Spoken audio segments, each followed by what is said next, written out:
אז ככה, בשביל 10 מיליארד דולר, היית מוכן? כן. עוד לא הספקתי לשאול את השאלה. תקשיב לי ותקשיב לי טוב. אין שום סיבה בעולם שיכולה להכריח אותי לוותר על 10 מיליארד דולר.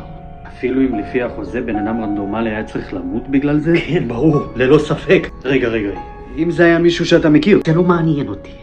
סבתא שלי, דודה שלי, אתה יכול לפוצץ את כל השכונה פה. רגע אחי, אני שאלתי באופן היפותטי. אתה מבין בכלל? כמה זה? 10 מיליארד דולר. אם זה היה במציאות, אני הייתי הראשון בתור.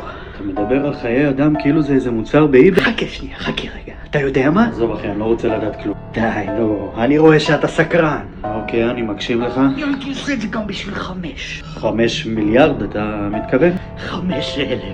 תשמע אחי, אתה הזוי, אני אפילו לא יודע איך להגדיר אותך עכשיו. שאלה טובה.